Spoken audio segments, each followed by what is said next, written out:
Φανταστείτε ότι όλα όσα μάθατε για την ιστορία της ανθρωπότητας είναι λάθος. Ότι δεν είμαστε η πρώτη κορυφή της εξέλιξης, αλλά απλώς οι επιζώντες ενός ατέρμονου εφιαλτικού κύκλου. Σύμφωνα με τα αρχαιότερα αρχεία του κόσμου, πριν από εμάς υπήρξαν άλλοι. 6 προηγμένοι πολιτισμοί που έφτασαν στα άστρα και μετά εξαφανίστηκαν από το πρόσωπο της γης. Είμαστε πράγματι η 7η προσπάθεια του πλανήτη? Ή μήπως το ρολόι της επόμενης καταστροφής έχει ήδη αρχίσει να χτυπά? Καλώς ήρθατε στο From History to Vision. Σήμερα θα βουτήξουμε στα βαθύτερα μυστικά της Μεσοποταμίας και της απαγορευμένης αρχαιολογίας. Θα εξετάσουμε τη θεωρία της κυκλικής ιστορίας, την ιδέα ότι ο χρόνος δεν είναι μια ευθεία γραμμή, αλλά ένας τροχός που συνθλίβει τα πάντα στο πέρασμά του. Γιατί οι Σουμέριοι πίστευαν ότι οι βασιλιάδες κυβερνούσαν για χιλιάδες χρόνια? Πώς συνδέεται ο κατακλυσμός με τα γεωλογικά δεδομένα του Meltwater Pulse 1b? Και τι κρύβεται στα κενά των 60.000 ετών που η επίσημη επιστήμη αδυνατεί να εξηγήσει? Σήμερα θα συνδέσουμε το μεγάλο ενιαίο με την πτώση των πολιτισμών. Ετοιμαστείτε, γιατί η αλήθεια είναι πολύ πιο σκοτεινή από όσο φαντάζεστε. Αν πιστεύετε ότι υπήρχαν προηγμένοι πολιτισμοί πριν από εμάς, γράψτε κύκλος στα σχόλια τώρα για να δούμε πώς είμαστε. Όλα ξεκινούν με ένα αντικείμενο που προκαλεί δέος, το πρίσμα Weld-Blundell. Αυτή η σφινοειδή στήλη περιέχει τη σουμεριακή λίστα των βασιλέων. Αλλά υπάρχει κάτι το αδύνατο, κάτι που η σύγχρονη ιστορία αρνείται να αγγίξει. Αναφέρει 8 βασιλείς που κυβέρνησαν πριν από τον μεγάλο κατακλυσμό. Η συνολική διάρκεια της βασιλείας τους, 241.200 χρόνια. Ακούγεται σαν παραμύθι, σωστά? Ο Αλουλίμ, ο πρώτος βασιλιάς στην Ερυντού, λέγεται ότι κυβέρνησε για 28.800 χρόνια. Ο Αλαλγκάρ για 36.000 χρόνια. Οι ιστορικοί το απορρίπτουν ως συμβολισμό ή αριθμολογική υπερβολή. Αλλά αν αυτοί οι αριθμοί δεν είναι τυχαίοι? Αν αντιπροσωπεύουν μια εποχή όπου η βιολογία ή η τεχνολογία ήταν ριζικά διαφορετική? Παρατηρήστε τη μετάβαση. Μετά τον κατακλυσμό, η διάρκεια ζωής στη λίστα πέφτει απότομα. Από δεκάδες χιλιάδες χρόνια σε εκατοντάδες, όπως ο Γκιλγκαμές, και μετά στα φυσιολογικά ανθρώπινα όρια. Είναι σαν κάτι να άλλαξε βίαια στον πλανήτη μας. Μια παγκόσμια καταστροφή που δεν έσβησε μόνο πόλεις, αλλά άλλαξε την ίδια τη φύση της ύπαρξής μας και τον τρόπο που μετράμε το χρόνο. Η σουμεριακή λίστα λέει ξεκάθαρα: τότε ο κατακλυσμός σάρωσε τη γη. Για δεκαετίες αυτό θεωρούνταν θρησκευτικό μύθευμα. Όμως η σύγχρονη γεωλογία αρχίζει να συμφωνεί. Τα δεδομένα δείχνουν το φαινόμενο Meltwater Pulse 1v, μία βίαιη και απότομη άνοδο της στάθμης της θάλασσας πριν από περίπου 11.500 χρόνια. Σκεφτείτε το εξής. Οι περισσότεροι αρχαίοι πολιτισμοί χτίζονταν κοντά σε ακτές για το εμπόριο και τους πόρους. Αν η στάθμη ανέβηκε 120 μέτρα μέσα σε λίγους αιώνες, τα αποδεικτικά στοιχεία των προηγούμενων πολιτισμών δεν είναι θαμμένα στην άμμο, είναι θαμμένα κάτω από την άβυσσο του ωκεανού. Υπάρχει ένα τεράστιο αρχαιολογικό κενό ανάμεσα στα 40.000 και 60.000 χρόνια πριν. Η επίσημη ιστορία λέει ότι ήμασταν απλοί κυνηγήτροφοι συλλέκτες. Αλλά ταυτόχρονα βρίσκουμε ανομαλίες που υποδηλώνουν ότι κάποιοι γνώριζαν αστρονομία και μηχανική πολύ πριν από την ανακάλυψη της γεωργίας. Εδώ έρχεται το Γκιομπεκλί Τεπέ στην Τουρκία να τινάξει τα πάντα στον αέρα. Είναι 12.000 ετών. Είναι αρχαιότερο από τη γεωργία, αρχαιότερο από τον τροχό, αρχαιότερο από τη γραφή.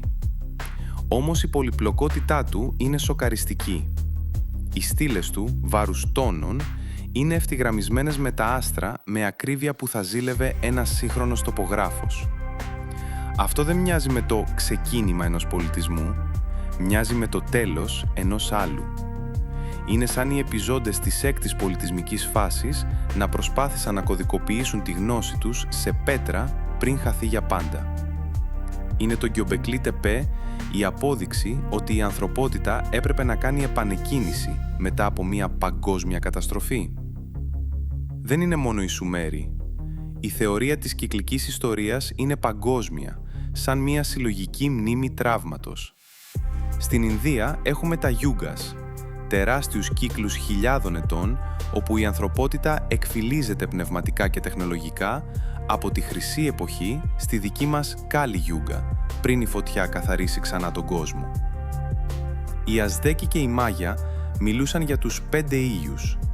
Πίστευαν ότι 4 προηγούμενοι κόσμοι είχαν ήδη καταστραφεί από κοσμικά γεγονότα, φωτιά, ανέμους, νερό, και ότι εμείς ζούμε στον 5ο, ο οποίος επίσης έχει ημερομηνία λήξης. Αν συνδέσουμε τα κομμάτια, βλέπουμε το ίδιο μοτίβο παντού. Άνοδος, κορύφωση, καταστροφή, λύθη. Η ιστορία δεν είναι μία σκάλα προόδου. Είναι ένας τροχός που γυρίζει και μας πατάει. Ας επιστρέψουμε στη Σουμεριακή λίστα για να δούμε τις λεπτομέρειες που συνήθως κρύβουν τα βιβλία. Ο Εν Μεν Λουάνα λέγεται ότι κυβέρνησε για 43.200 χρόνια. Ο Ούμπαρ Τούτου για 18.600. Πώς μπορεί ένας άνθρωπος να ζήσει τόσο? Υπάρχουν 2 θεωρίες. Η πρώτη λέει ότι αυτοί οι βασιλείς δεν ήταν άνθρωποι, αλλά μία άλλη οντότητα ή μία προηγμένη γενετικά κάστα που είχε καταφέρει να νικήσει τη γύρανση. Η δεύτερη θεωρία είναι ακόμα πιο συναρπαστική.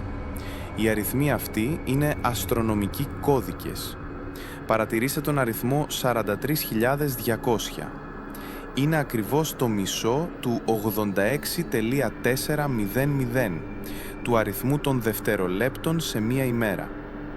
Αυτοί οι αριθμοί συνδέονται με τη γεωμετρία της γης και την κίνηση των άστρων.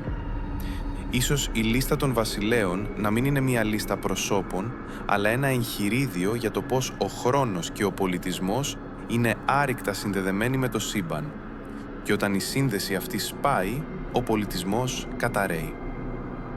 Εδώ κρύβεται το κλειδί, ο μεγάλος ενιαυτός, the great year. Λόγω της μετάπτωσης των ησημεριών, ο άξονας της γης κάνει μία πλήρη περιστροφή κάθε 25.920 χρόνια. Αυτός ο κύκλος χωρίζεται σε 12 ζωδιακές εποχές.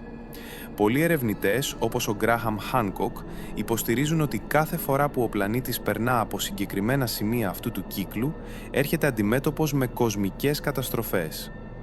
Η θεωρία του Younger Dryas Impact Hypothesis δείχνει ότι πριν από 12.800 χρόνια η Γη χτυπήθηκε από θραύσματα κομήτη, προκαλώντας τον κατακλυσμό που περιγράφουν οι Σουμέριοι.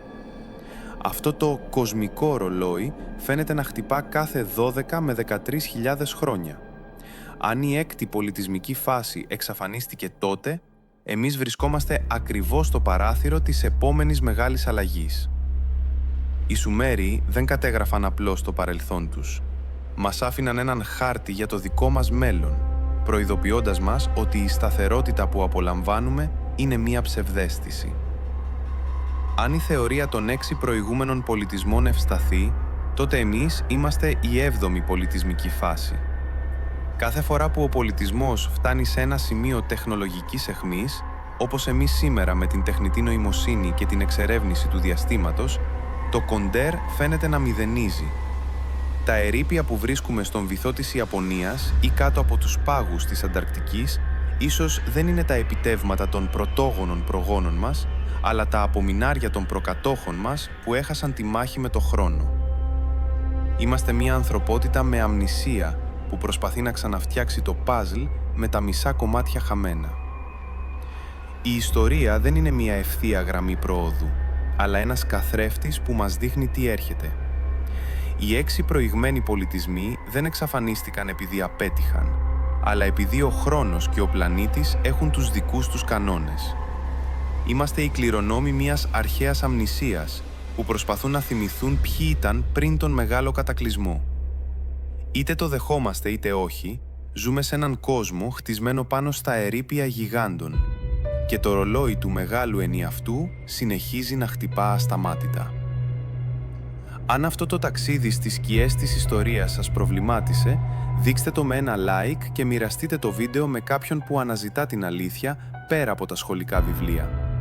Κάντε εγγραφή στο From History to Vision και πατήστε το καμπανάκι, γιατί στο επόμενο βίντεο θα εξερευνήσουμε τα απαγορευμένα ευρήματα κάτω από τους πάγους της Ανταρκτικής που ίσως ανήκουν στην έκτη φάση.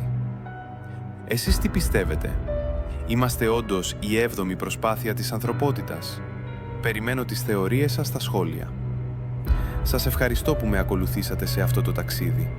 Μέχρι την επόμενη φορά να θυμάστε. Η ιστορία γράφεται από τους επιζώντες, αλλά η αλήθεια κρύβεται στη σιωπή των ερειπίων.